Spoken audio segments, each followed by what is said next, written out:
Hello नमस्कार जय हिंद। हम लोग मॉडर्न हिस्ट्री पढ़ रहे थे। मॉडर्न हिस्ट्री में 18वीं सदी में स्वतंत्र राज्यों का जो स्थापना हुआ था उसके बारे में पढ़ रहे थे। जहाँ तक हम लोग बंगाल, अवध, जाट, रुहेलखंड और राजपूत राज के बारे में पढ़ चुके थे। आज हम उसी का अगला पार्ट देखते हैं। आज हम पढ़ेंगे हैदराबाद, कर्नाटक और केरल राज्यों के बारे में कि हैदराबाद में किसने स्वतंत्र स्वायत्त शासी शासन का स्थापना करता है, कर्नाटक में किसके द्वारा शासन का स्वतंत्र शासन का स्थापना किया जाता है और केरल में उसी के बारे में हम लोग पढ़ेंगे। देखिए, यह हमारा तारा भारत का मैप है। उसमें हैदराबाद उस समय की स्थिति के अनुसार से बता रहे हैं, 18वीं सदी के अनुसार बता रहे हैं। कौन सदी के अनुसार बता रहे हैं? 18वीं सदी। आपको 18वीं सदी या शताब्दी के बारे में बताए थे।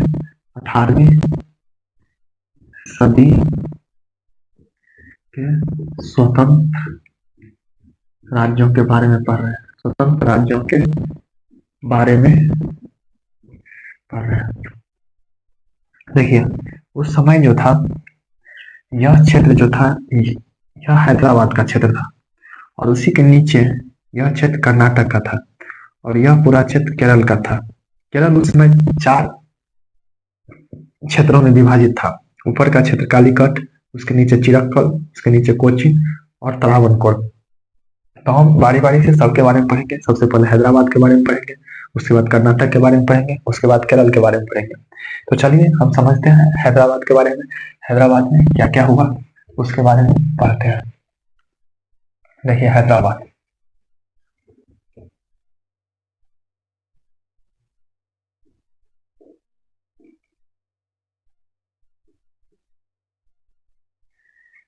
हैदराबाद देखिए, हैदराबाद में सबसे पहले स्वतंत्र शासन या स्वतंत्र सत्ता का स्वप्न जो है जुल्फिकार खां के द्वारा देखा गया था। सबसे पहले आप यह पॉइंट बना के लिख लीजिएगा कि हैदराबाद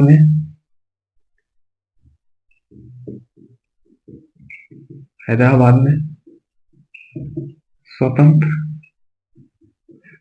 शासन करने का स्वप्न जुल्फिकार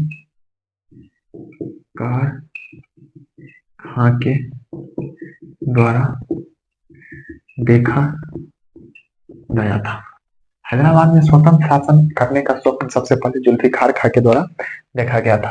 अब ये जुल्फिकार खां कौन था? तो आपको बताए थे, जब आप उत्तर मुगलकालीन बादशाह पढ़े थे उसमें आपको बताए थे ईरानी गुट के बारे में। वही ईरानी गुट के शासक थे, ईरानी गुट से संबंधित थे जुल्फिकार खां।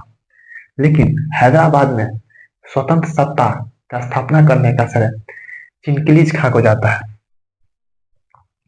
हैदराबाद में स्वतंत्र सत्ता की स्थापना करने का श्रेय चिनकिलीज खां को जाता है। तो हैदराबाद में स्वतंत्र सत्ता की स्थापना करने का श्रेय किसके पास जाता है? चिनकिलीज खां के पास जाता है। चिनकिलीज खां के बारे में जानते हैं। चिनकिलीज खां कौन थे, नहीं थे? तो आइए समझते हैं चिनकिलीज खां के बारे में।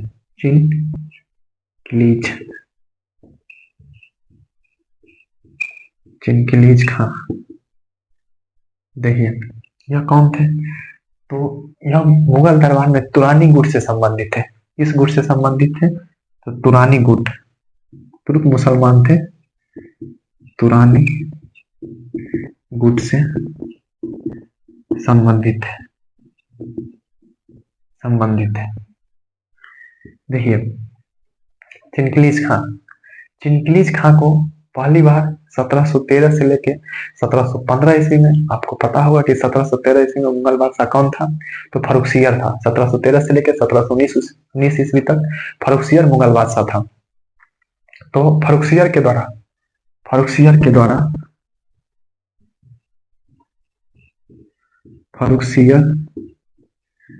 द्वारा 1713 ईस्वी में चिनकिलीज खां को दक्कन का सूबेदार बनाया जाता है। दक्कन सूबा का सूबेदार बनाया जाता है।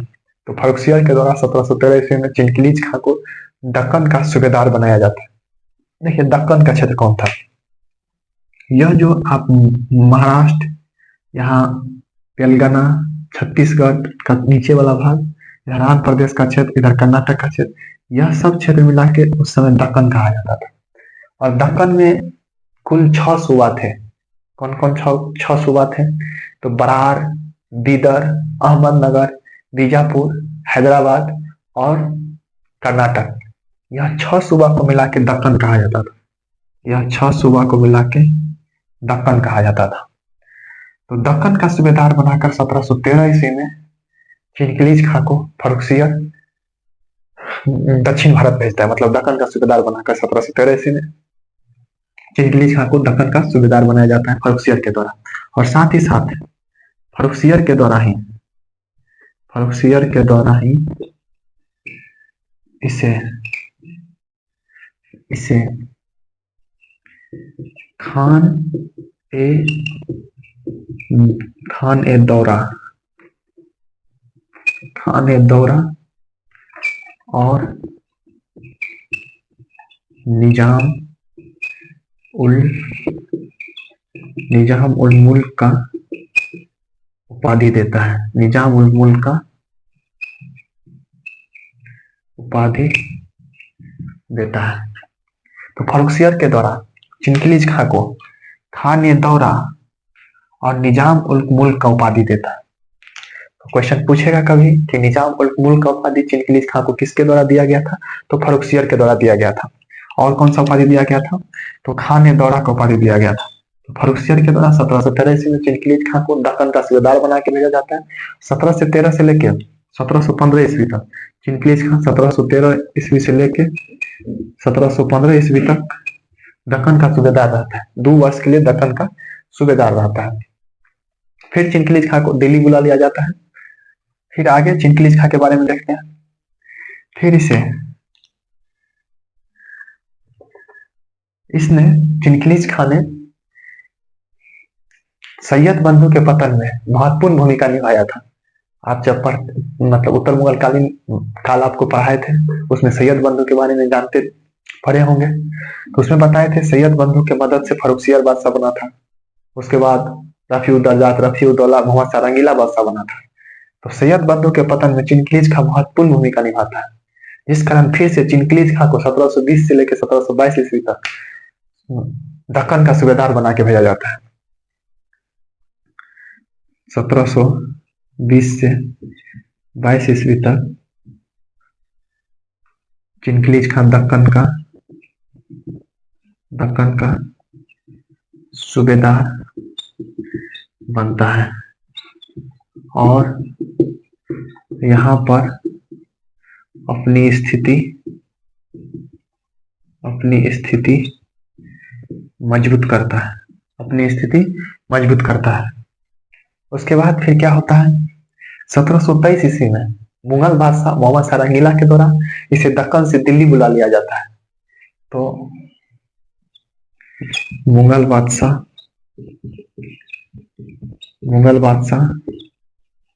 मोहम्मद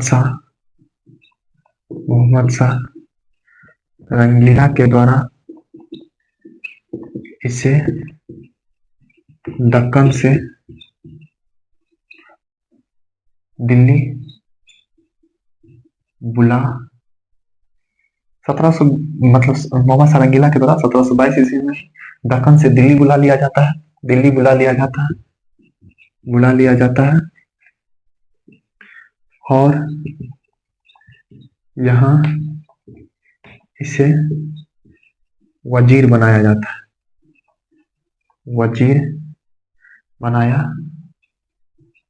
है। यह वजीर बन जाता है 1722 ईस्वी में। मतलब 1720 से 22 तक दक्कन का सूबेदार रहता है। फिर इसको दिल्ली बुला लिया जाता है, दिल्ली में वजीर बन जाता है। देखिए यह दक्कन, यह उस समय था दिल्ली। तो दक्कन से इसको दिल्ली बुला लिया जाता है। कब बुला लिया जाता है? 1722 ईस्वी में मोहम्मद सारंगीला के द्वारा, और वहां पे उसको वजीर बना दिया जाता है। लेकिन यह बहुत ही महत्वाकांक्षी शासक रहता है। यह देखता है कि मोहम्मद सारंगीला मतलब अपने भोग विलासी जीवन में व्यस्त रहता है, जिसके कारण यहाँ शासन प्रशासन, दिल्ली का शासन प्रशासन ठीक ढंग से नहीं चलते रहता है।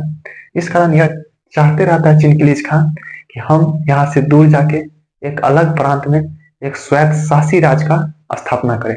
स्वायत्त शासी मतलब खुद से उस राज्य पे शासन करेंगे, और किस तरह से उस राज्य को चलाना है नहीं चलाना है वो अपना मतलब अपने अनुसार चलाएंगे, यह चाहते रहता है।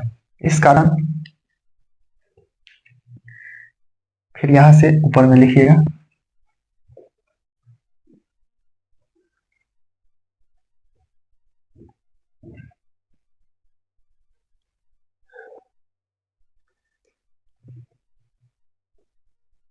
सत्रह सौ तेईस ईस्वी में दिल्ली से बहाना बनाकर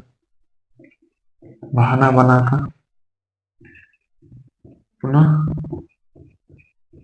दक्कन आ जाता है। दक्कन आ जाता है। कौन आ जाता है दक्कन? चिनकिलीज खान। और 1724 ईस्वी में हैदराबाद में स्वायत्त शासी राज का स्थापना करता है। 1724 ईस्वी में हैदराबाद में स्वायत्त शासी राज का स्थापना करता है। स्वायत्त शासी राज का स्थापना करता है। देखिए उसके बाद क्या होता है। चिनकिलीज खान के सबसे पहले आपको बताए थे कि हैदराबाद कहाँ स्थित है, मतलब किसका पार्ट था? दक्कन का पार्ट था। हैदराबाद में स्वतंत्र सत्ता का स्थापना करने का पहली बार स्वप्न जुल्फिकार खां के द्वारा देखा गया था, लेकिन उस स्वप्न को पूरा करता है चिनकिलीज खां। चिनकिलीज खां कौन थे? तो मुगल दरबार में तुरानी गुट से संबंधित थे। चिनकिलीज खां को पहली बार फर्रुखसियर के द्वारा 1713 से 1715 ईस्वी के बीच दक्कन का सूबेदार बनाया जाता है। उसी बीच में फर्रुखसियर की तरफ से चिनकिलीज खां को खान ए दौरा का उपाधि और निजाम उल मुल्क का उपाधि मिलता है।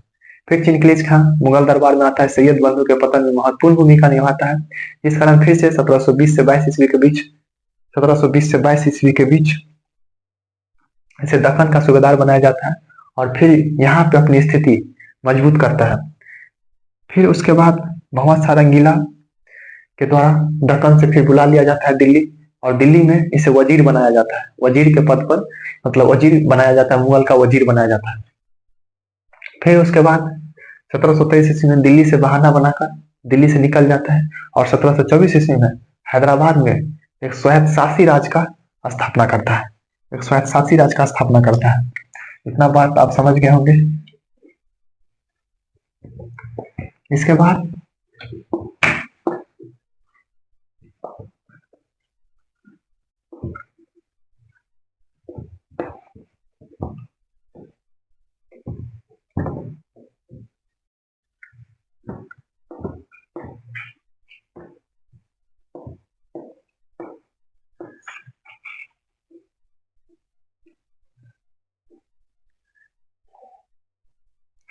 देखिए होता क्या है।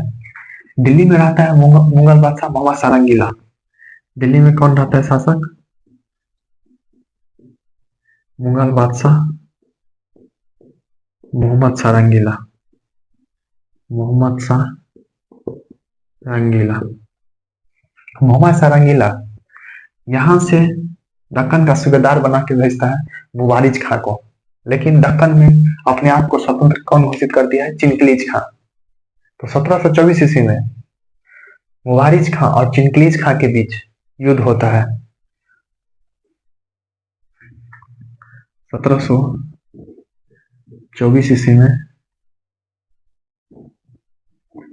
सकूरखेड़ा का युद्ध, सकूरखेड़ा का युद्ध होता है। किसके किसके बीच होता है सकूरखेड़ा का युद्ध? तो एक तरफ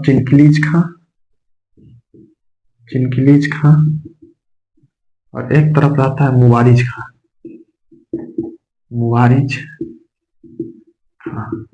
मुवारिज खां कौन रहता है? तो मोहम्मद सारंगीला का प्रतिनिधि रहता है। मोहम्मद सारंगीला इसे दक्कन का सूबेदार बना के भेजता है। तो मुवारिज शाह कौन रहता है? मुवारिज खां मोहम्मद शाह रंगीला का प्रतिनिधि, क्योंकि मोहम्मद सारंगीला इसे ही मुवारिज खां को दक्कन का सूबेदार बना के भेजता है 1722 ईस्वी में, या दक्कन का सूबेदार रहता है। लेकिन दक्कन में अपने आप को कौन स्वतंत्र घोषित कर लेता है? चिनकलीज खां। इस कारण चिनकलीज खां और मुवारिज खां के बीच सकुर-खेरा का युद्ध होता है। चिनकलीज खां इस युद्ध में जीत जाता है, यह युद्ध जीत जाता है, और मुवारिज खां युद्ध हार जाता है। और यह युद्ध किसके मदद से जीतता है? तो इस युद्ध में इसमें मराठा शासक बाजीराव प्रथम सहायता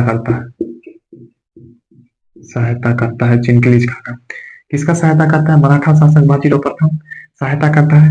मतलब मराठा शासक बाजीराव प्रथम की सहायता से, मराठा शासक बाजीराव प्रथम की सहायता से यह युद्ध जीत लेता है। मुवारिज खां युद्ध हार जाता है, चिनकलीज खां युद्ध जीत जाता है। किसके मदद से युद्ध जीतता है? तो मराठा शासक बाजीराव प्रथम के सहायता से युद्ध जीतता है। इसके बाद मुगल बादशाह मोहम्मद सारंगीला हताश हो जाता है, समझ जाता है कि चिनकलीज खां हमसे ज्यादा शक्तिशाली है। इसके कारण मुगल बादशाह मोहम्मद सारंगीला चिनकलीज खां को अपना सूबेदार मान लेता है कि ठीक है, अब मुवारिज खां दक्कन का सूबेदार नहीं रहेगा, कौन रहेगा? चिनकलीज खां ही रहेगा। और साथ ही साथ इसे आसफ जहां का उपाधि मिल देता है। तो मोहम्मद सारंगीला हताश होकर मोहम्मद शाह रंगीला हताश परेशान होकर चिनकलीज खां को दक्कन का सूबेदार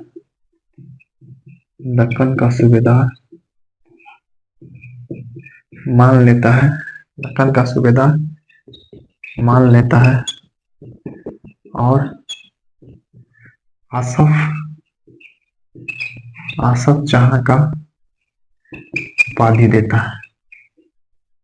जहां का उपाधि देता है। तो आसफ जहां का उपाधि चिनकलीज खां को किससे मिलता है? चिनकलीज खां को किससे मिलता है? मोहम्मद सारंगीला से मिलता है। तो आसफ जहां का उपाधि मोहम्मद सारंगीला की तरफ से चिनकलीज खां को मिलता है।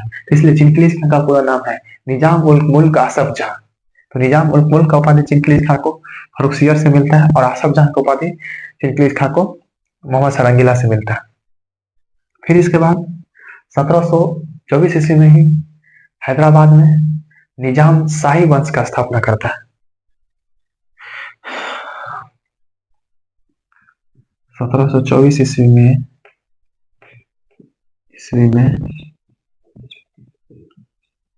हैदराबाद में निजाम शाही वंश का स्थापना करता है। और 1725 ईस्वी में हैदराबाद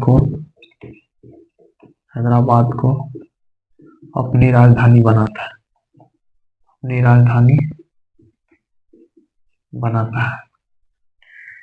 1725 ईस्वी में हैदराबाद को अपनी राजधानी बनाता है।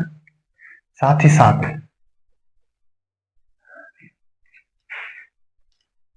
ही साथ देखिए और क्या करता है।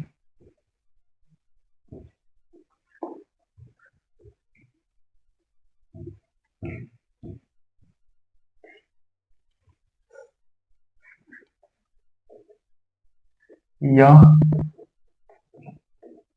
हिंदू के प्रति उदार नीति अपनाता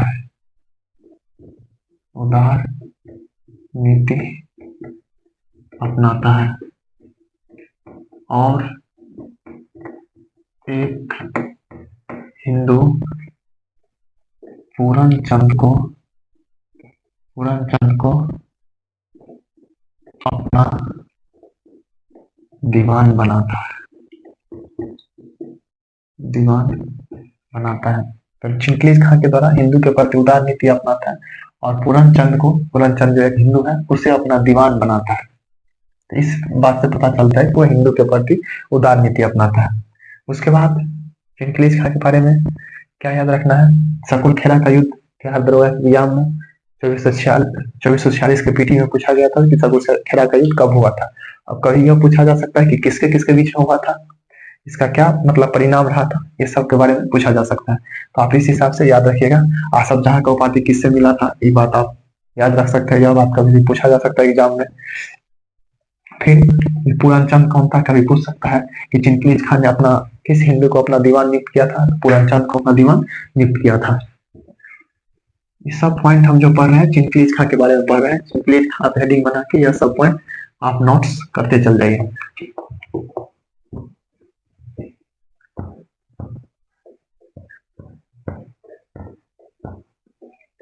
इसके बाद 1728 ईस्वी में 1727 ईस्वी तक मराठा से इसका संबंध अच्छा रहता है। लेकिन देखिए यही क्षेत्र मराठा का क्षेत्र है।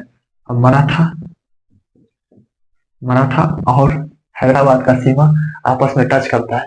जब आपस में सीमा टच करता है तो मराठा भी अपना सीमा का विस्तार करना चाहता है और निजाम भी अपना सीमा का विस्तार करना चाहता है। इसके कारण 1728 ईस्वी में पालखेड़ा का युद्ध होता है। 1728 ईस्वी में पालखेड़ा का युद्ध किसके किसके बीच में होता है, तो निजाम कौन है, निजाम और मराठा के बीच। इस समय निजाम चिंकलीज खां, निजाम उल मुल्क और मराठा शासक आता है बाजीराव प्रथम के बीच में युद्ध होता है। इस युद्ध में निजाम की हार होती है, निजाम युद्ध हार जाता है और मराठा युद्ध जीत जाता है। और मराठा अपने पड़ोसी राज्यों पे दबाव बना के कहता है हम आप पे आक्रमण नहीं करेंगे जब आप चौथ देना स्वीकार कर लीजिएगा। तो इसी युद्ध में, पालखेड़ा के युद्ध में, हैदराबाद को, निजाम को हरा दिया जाता है और इसके बाद एक संधि होता है। इस युद्ध के बाद एक संधि होता है, संधि का नाम है मुंशी सिरगांव का संधि। मुंशी सिरगांव की संधि। इसी संधि के तहत निजाम जो है मराठों को चौथ एवं स्वदेश मुखी देना स्वीकार कर लेता है। इसी संधि के तहत निजाम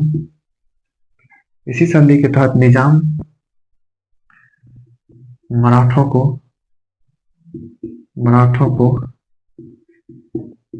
चौथ एवं स्वदेश मुखी देना स्वीकार कर लेता है। फिर देखिएगा, फिर मराठा और निजाम के बीच में युद्ध होता है। 1737 ईस्वी में भोपाल का युद्ध होता है। जब हम मराठा पढ़ेंगे तो उसके बारे में आपको फिर से बताएंगे। 1737 ईस्वी में बाजीराव प्रथम और वही निजाम के बीच में भोपाल का युद्ध होता है। फिर संधि होता है, फिर से मतलब चौथ देना निजाम स्वीकार करता है। मतलब निजाम और मराठा के बीच में आप देखिएगा बराबर युद्ध होते रहता है। उसके बाद 1739 ईस्वी में करनाल के युद्ध में भाग लिया था निजाम उल मुल्क। जब आपको करनाल के युद्ध बताए थे तो उसमें बताए थे कि निजाम उल मुल्क और शहादत खान इस युद्ध में भाग लेते हैं मुगल बादशाह की तरफ से। तो 1739 ईस्वी में करनाल के युद्ध में भाग लेता है, परंतु युद्ध हार जाता है।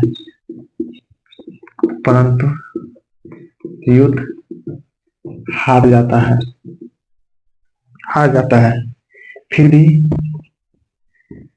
भी युद्ध के बाद मध्यस्थता का भूमिका निभाता है।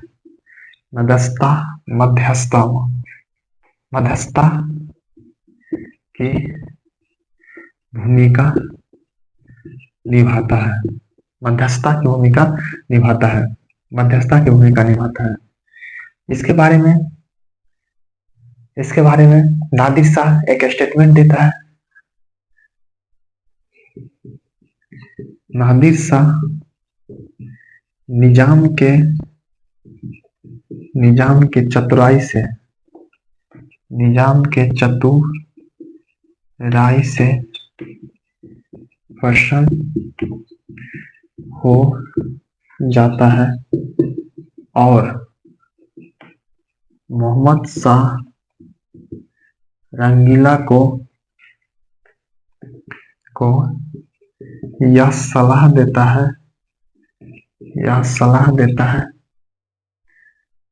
सलाह देता है कि इससे बच के रहना,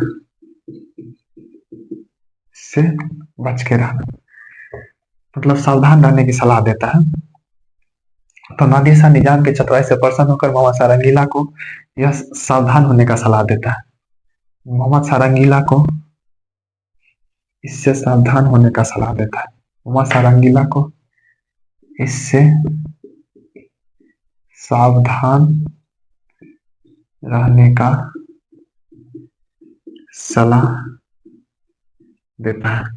इसके बाद 1748 ईस्वी आते आते निजाम उल मुल्क आसफ शाही या चिनकलीज खां का निधन हो जाता है।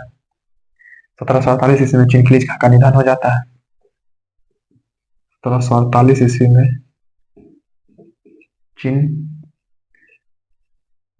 चिनकलीज खां का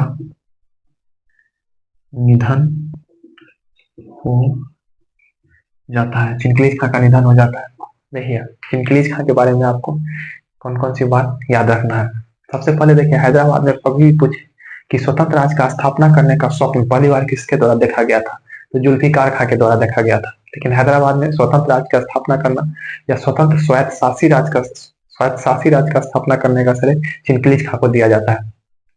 चिनकलीज खां को फर्रुखसियर की तरफ से इन्हें पूछेगा कि कब कब सूबेदार बना था, लेकिन ये उपाधि पूछ सकता है कि फर्रुखसियर की तरफ से चिनकलीज खां को खान ने दौरा और निजाम उल मुल्क का उपाधि मिला था।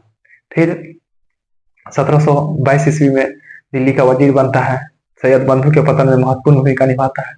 उसके बाद 1723 ईस्वी में दक्कन आ जाता है। 1724 ईस्वी में दक्कन में अपने आप को स्वतंत्र घोषित करता है, जिसके कारण मोहम्मद शाह रंगीला के तरफ से मुवारिज खां को भेजा जाता है और मुवारिज खां और चिनकलीज खां के बीच में 1724 में सकुरखेड़ा का युद्ध होता है। जो चिनकलीज खां युद्ध जीत जाता है उसमें कौन चिनकलीज खां का मदद करता है, तो मराठा पेशवा बाजीराव प्रथम इसमें मदद करता है। इसके मदद से युद्ध जीत जाता है। उसके बाद मोहम्मद शाह रंगीला मान लेता है कि चिनकलीज खां ही दक्कन का सूबेदार रहेगा और उसको आसफ शाही का उपाधि देता है। फिर चिनकलीज खां के द्वारा वहां निजाम शाही वंश का स्थापना किया जाता है। 1725 ईस्वी में हैदराबाद को राजधानी बनाया जाता है और यह एक हिंदू के प्रति उदार शासक था। कैसे पता चलता है, तो इन्होंने एक हिंदू पूरनचंद को अपना दीवान नियुक्त किया था। फिर उसके बाद 1728 ईस्वी में पालखेड़ा का युद्ध होता है मराठा और निजाम के बीच में। उसमें निजाम युद्ध हार जाता है और इसमें मुंगी सिंह का संधि होता है। उसके बाद मुंगी सिंह के संधि होने के बाद यहाँ निजाम जो है मराठा को चौथ एवं सर्वदेशमुखी देना स्वीकार कर लेता है। उसके बाद 1737 ईस्वी में फिर भोपाल का युद्ध होता है निजाम और मराठा के बीच में। फिर 1739 ईस्वी में करनाल के युद्ध में भाग लेता है। करनाल के युद्ध में जब भाग लेता है तो युद्ध हार जाता है चिनकलीज खां, लेकिन फिर भी युद्ध में मध्यस्थता की भूमिका निभाता है। हम आपको करनाल के युद्ध के बारे में बताए थे। उसके बाद नादिर शाह इसकी चतुराई से प्रसन्न होता है और एक मोहम्मद शाह रंगीला को एक सलाह दे देता है कि इससे आप सावधान रहिएगा। फिर इसी क्रम में 1747 ईस्वी में चिनकलीज खां का निधन हो जाता है।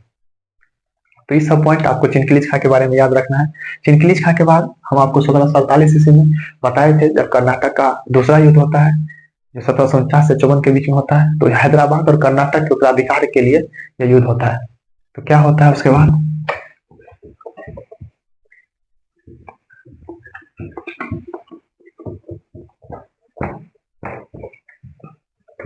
देखिए निजाम का पुत्र आता है नासिर जंग।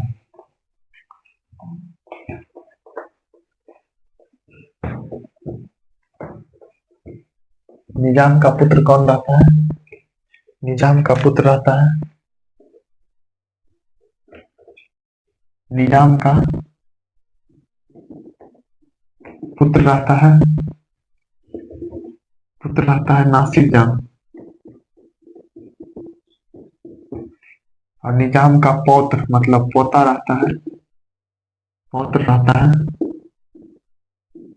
मुजफ्फर जंग। तो नासिर जंग भी चाहता है अब हैदराबाद का निजाम बनना, और जंग भी चाहता है हैदराबाद का निजाम बनना। इससे क्या होता है, इस दोनों के बीच में उत्तराधिकार के लिए संघर्ष शुरू हो जाता है। उसके बाद जब हम कर्नाटक का दूसरा युद्ध आपको पढ़ा रहे थे तो वहां पे समझाए थे कि किस तरह उत्तराधिकार के युद्ध में अंग्रेज किसका साथ देता है, फ्रांसीसी किसका साथ देता है। अंग्रेज नासिर जंग का साथ देता है। नासिर जंग 1748 से लेकर 1750 ईस्वी तक हैदराबाद का नवाब रहता है। फिर मुजफ्फरजंग 1750 से लेकर 51 ईस्वी तक मुजफ्फरजंग का साथ फ्रांसीसी देता है, और मुजफ्फरजंग फ्रांसीसी के सहयोग से हैदराबाद का निजाम बनता है। मुजफ्फरजंग का निधन हो जाता है 1751 ईस्वी में। उसके बाद सलावत जंग यहाँ का नवाब बनता है। सलावत जंग हैदराबाद का नवाब मतलब सॉरी निजाम बनता है, जो 1751 ईस्वी से लेके 1759 ईस्वी तक, सॉरी 1760 ईस्वी तक रहता है। फिर 1760 के बाद निजाम अली यहाँ का, निजाम अली अगला निजाम बनता है। नाम है निजाम अली, अगला निजाम बनता है 1760 से लेके 1802 ईस्वी तक। तो आपको इसके बारे में याद रखना है। 1700 हैदराबाद जब हम पढ़ेंगे गवर्नर जनरल वेलेजली के बारे में पढ़ेंगे तो वेलेजली सहायक संधि लेके आता है। तो सहायक संधि स्वीकार करने वाला प्रथम राज्य कौन था, तो हैदराबाद था। 1798 ईस्वी में 1798 ईस्वी में सहायक संधि स्वीकार कर लेता है। 1798 ईस्वी में सहायक संधि स्वीकार कर लेता है। तो सहायक संधि स्वीकार करते समय हैदराबाद का निजाम कौन था, तो यह निजाम अली था। मतलब हैदराबाद का निजाम प्रथम राज था जो सहायक संधि स्वीकार करता है। उसके बाद आजादी के समय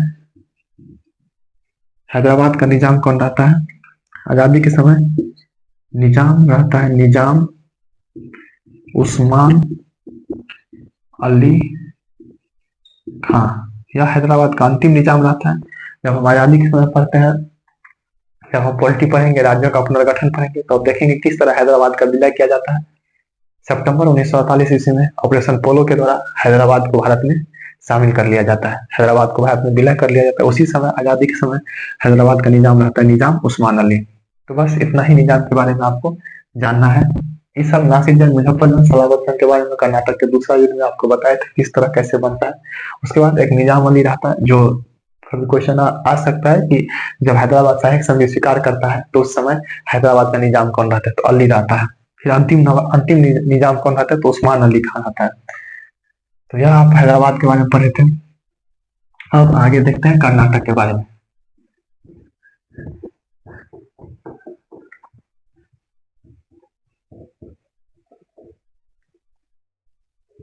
देखिए कर्नाटक हैदराबाद के नीचे में जो क्षेत्र है वह क्षेत्र स्थित है, उसको क्या कहा जाता है, कर्नाटक।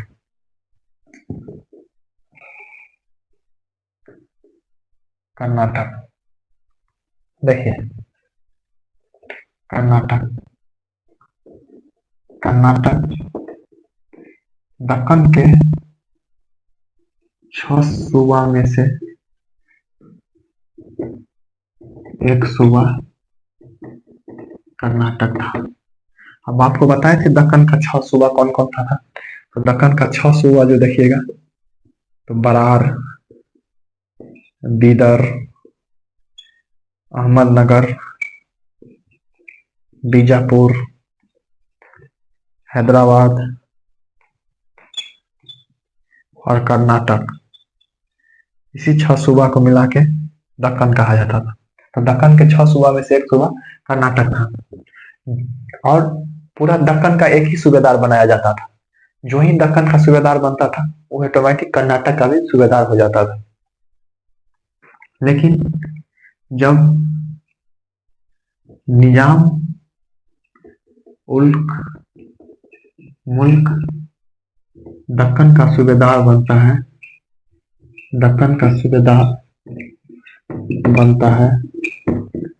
तो अपना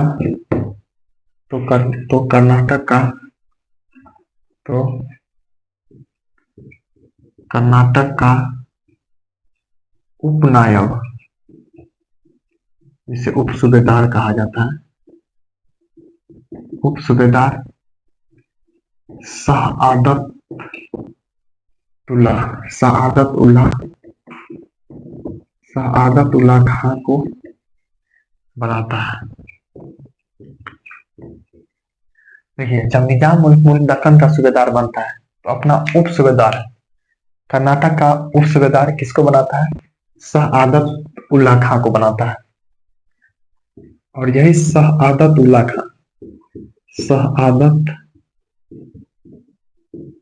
खां जब कर्नाटक का सूबेदार बनता है तो व्यवहारिक तौर पे निजाम के अंतर्गत रहता है, लेकिन स्वतंत्र रहता है।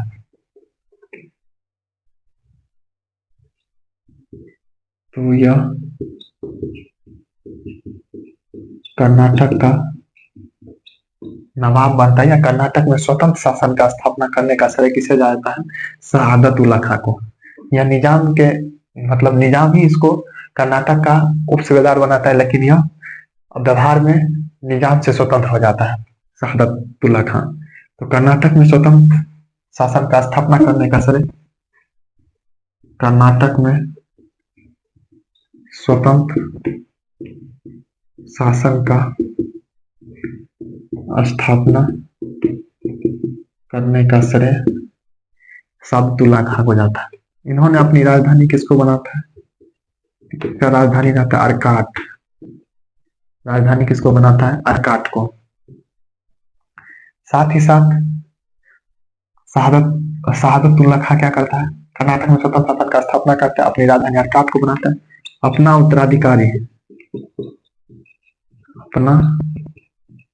उत्तराधिकारी दोस्त अली को बनाता है। दोस्त अली के बाद दोस्त अली का जब निधन हो जाता है तो दोस्त अली अपना पुत्र अनवरुद्दीन को कर्नाटक का नवाब बनाता है। अनवरुद्दीन को कर्नाटक का नवाब बनाता है, लेकिन वहीं पर इसका दामाद रहता है चंदा साहब, और अनवरुद्दीन का पुत्र रहता है मोहम्मद अली। देखिए, सआदत उल्लाह खां के बाद कर्नाटक का मतलब और नवाब बनता है बीच में, लेकिन जो मेन है दोस्त अली है। दोस्त अली के बाद अनवरुद्दीन अपना पुत्र को नवाब बनाता है, लेकिन इसका जो दामाद रहता है चंदा साहब, यह भी अपना उत्तराधिकार के लिए यह भी चाहता है कि हम कर्नाटक का नवाब बने। इसके कारण हम आपको बताए थे, जब अनवरुद्दीन और चंदा साहब के बीच में संघर्ष शुरू होता है तो उसे ही कर्नाटक का दूसरा युद्ध देखे थे। किसके लिए कर्नाटक का दूसरा युद्ध संबंधित है? तो बताए थे कि हैदराबाद और कर्नाटक के उत्तराधिकार के संघर्ष है, तो कर्नाटक का दूसरा युद्ध संबंधित है। तो वही अनवरुद्दीन और चंदा साहब के बीच में संघर्ष शुरू होता है, जहां पढ़े थे जहां अनवरुद्दीन का हत्या कर दिया जाता है और चंदा साहब कर्नाटक का नवाब बनता है। वहां पढ़े थे अंबूर के युद्ध में अनवरुद्दीन का क्या कर दिया जाता है? हत्या कर दिया जाता है चंदा साहब के द्वारा। चंदा साहब वहां का नवाब बनता है।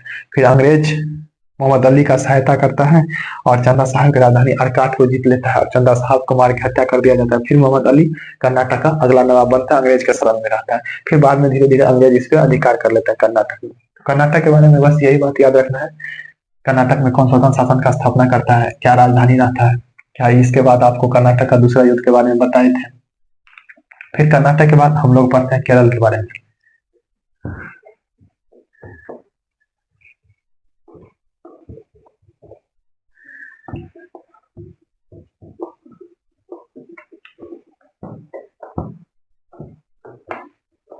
केरल के बारे में पढ़ते हैं।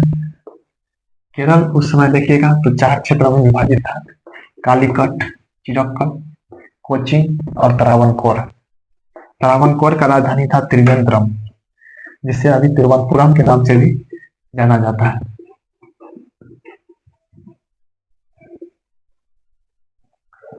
देखिए, उस समय केरल 4 पार्ट में विभाजित था। कौन सा 4 पार्ट में विभाजित था?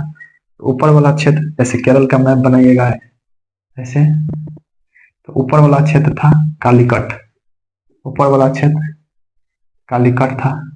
नीचे वाला, इसके नीचे जो क्षेत्र है वो चिरक्कल था, उसके नीचे कोचीन था और उसके नीचे त्रावणकोर था। त्रावणकोर, यही बात हम यहाँ पे लिखे हैं।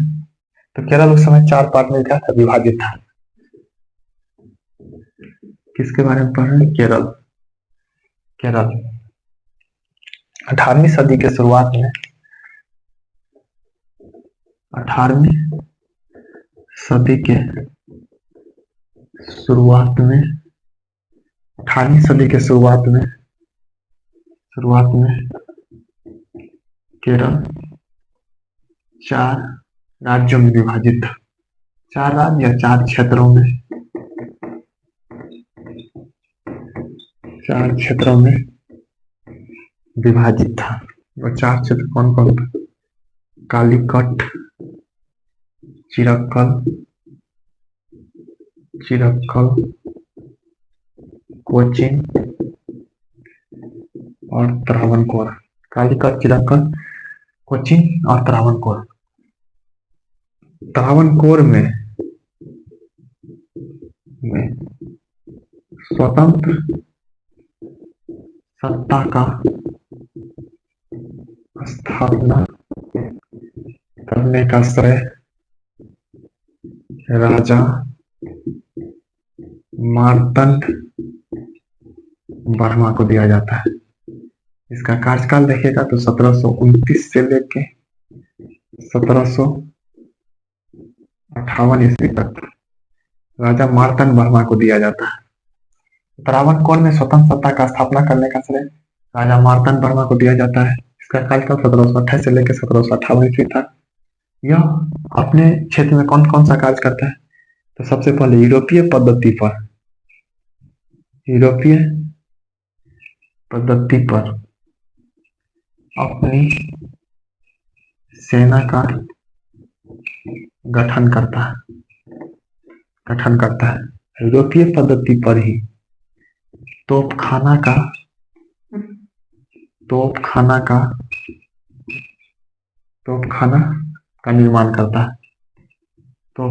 निर्माण करता है और आधुनिक शस्त्रागार का स्थापना करता है। इसी सब आधार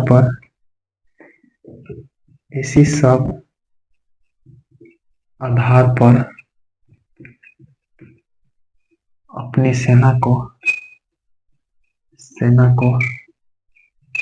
शक्तिशाली बनाता है और अपने राज्य का विस्तार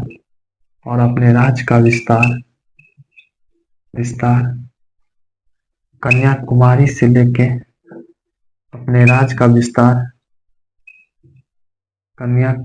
से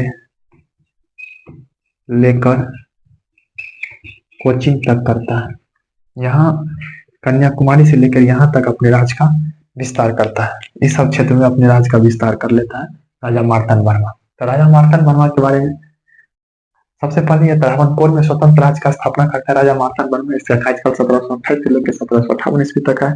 यूरोपीय पद्धति पर अपनी सेना का गठन करता है और यूरोपीय पद्धति पर ही तोपखाना का निर्माण करवाता है और आधुनिक शस्त्रागार का स्थापना करवाता है और अपनी सेना को शक्तिशाली बनाकर कोचीन से लेकर त्रावणकोर तक अपने राज्य का विस्तार करता है।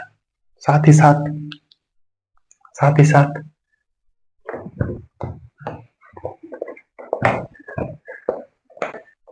राजा मार्तंड वर्मा के बारे में देखेंगे। मार्तंड वर्मा के बारे में आपको फिर आगे लिखना है। 1741 ईस्वी में कोलाचेल के युद्ध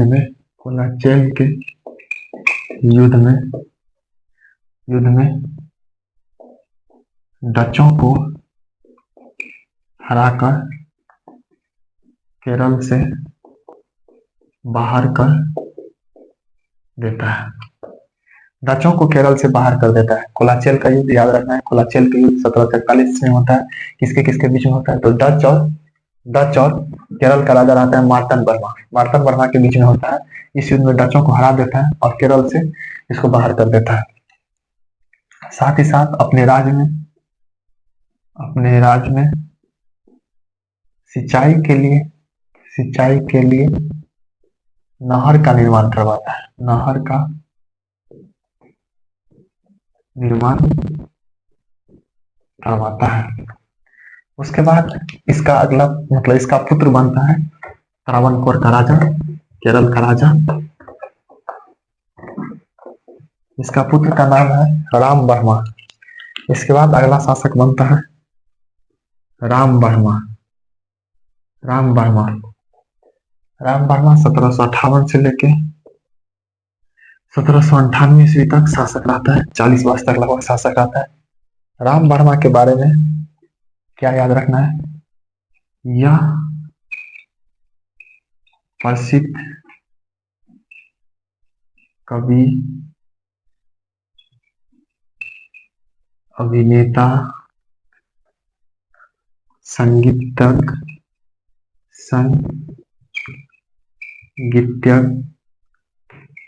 और विद्वान थे। संगीतज्ञ और विद्वान थे कौन? राम वर्मा। कवि भी थे, अभिनेता भी थे, संगीतज्ञ थे और विद्वान भी थे। यह धारा प्रवाह इंग्लिश बोलता था। यह धारा प्रवाह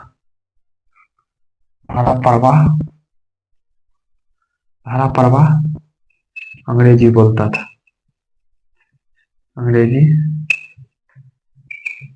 था। यह समकालीन विश्व के मामलों पर गहरी रुचि रखता था। उस समय के समकालीन विश्व में, यूरोप में जो भी मामला घटता था, मतलब पूरे विश्व में जो भी मामला घटता था, उसको अपने मतलब गहरी रुचि लेता था कि कौन सा देश में क्या घटना हो रहा है। तो समकालीन विश्व के मामलों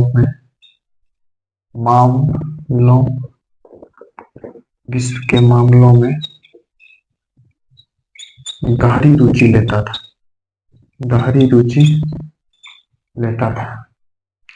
समकालीन विश्व के मामलों में गहरी रुचि लेता था। उसके बाद साथ ही साथ यह लंदन, कलकत्ता और मद्रास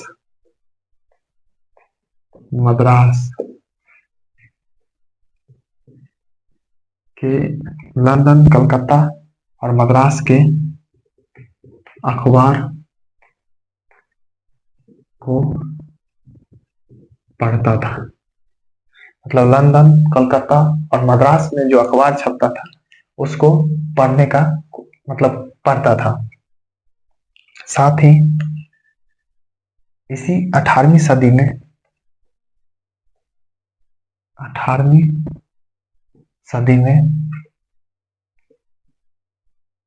केरल में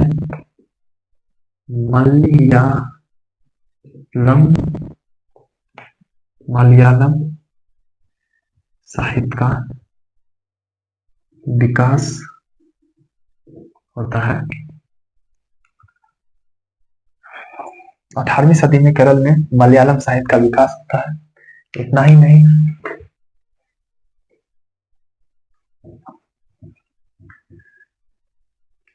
इसकी राजधानी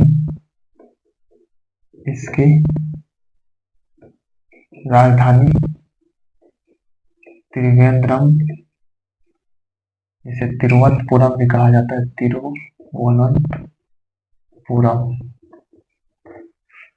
इसकी राजधानी तिरुवनंतपुरम उस समय संस्कृत का प्रमुख केंद्र था। तो बस केरल के बारे में आपको, केरल उस समय केरल का मुख्य रूप से 4 प्रमुख क्षेत्रों में बटा था: त्रावणकोर, कोचीन, कालीकट और चिरक्कल। त्रावणकोर में स्वतंत्र राज्य का स्थापना करने का श्रेय मार्तंड वर्मा को जाता है। मार्तंड वर्मा का कार्यकाल 1728 से 58 तक है। ऐसा कोई कार्यकाल आपको याद रखने की जरूरत नहीं, फिर भी तुलना करने के लिए आपको बता दिए। ये यूरोपीय पद्धति पर अपनी सेना का गठन करता है, साथ ही साथ यूरोपीय पद्धति पर तोपखाना का निर्माण करवाता है और आधुनिक शस्त्रागार का स्थापना करवाता है। इसी सब के आधार पर इसकी सेना इतना शक्तिशाली हो जाता है, यह कोचीन से लेके मतलब कन्याकुमारी तक अपने राज्य का विस्तार करता है। साथ ही 1741 ईस्वी में डचों से युद्ध करता है और डचों को पराजित करता है। मतलब सबसे पहले यूरोपियों को पराजित करने वाला मार्तंड वर्मा है। डचों को पराजित करता है 1741 ईस्वी में और केरल से इसको बाहर कर देता है। और केरल में सिंचाई के लिए नहर का निर्माण करवाता है। उसके बाद इसी का पुत्र राम वर्मा वहां का शासक बनता है। राम वर्मा बहुत ही विद्वान कवि, संगीतज्ञ और अभिनेता थे। वह धारा प्रवाह इंग्लिश बोलते थे, साथ ही साथ कलकत्ता, मद्रास और लंदन में छपने वाले अखबार का नियमित रूप से अध्ययन करते थे। उसके बाद उसके बाद इसमें आपको याद रखना है, यह समकालीन विश्व के मामलों में गहरी रुचि लेता था राम वर्मा। और इसके समय में, मतलब इसी के शासनकाल में, महात्मा वर्मा और राम वर्मा के शासनकाल में मलयालम साहित्य का विकास होता है। बहुत से मलयालम साहित्य का पुनः विकास होता है और इसकी राजधानी त्रिवेंद्र उस समय संस्कृत का प्रमुख केंद्र था। तो इसी के बारे में आपको पढ़ना है। तो आज हम लोग पढ़ लिए हैदराबाद, कर्नाटक और केरल के बारे में। अब आपको स्वतंत्र राज्य में बचा हुआ है मराठा, मैसूर और पंजाब। हम इसी तरह पढ़ेंगे। अब इसके बाद हम लोग मराठा को पढ़ेंगे, उसके बाद मैसूर को पढ़ेंगे और उसके बाद पंजाब राज्य को पढ़ेंगे। आप इस तरह पढ़ लीजिएगा, आप नोट्स बना लीजिएगा। समझ गए? इस सब राज्य के बारे में इतना नहीं पढ़ाया जाता है, फिर भी आप एक बार पढ़ लीजिएगा। इसके बारे में इससे ज्यादा कुछ पढ़ना भी नहीं है। कभी क्वेश्चन आएगा तो आप आराम से बना लीजिएगा। इसी के साथ आज का क्लास खत्म करते हैं। जय हिंद।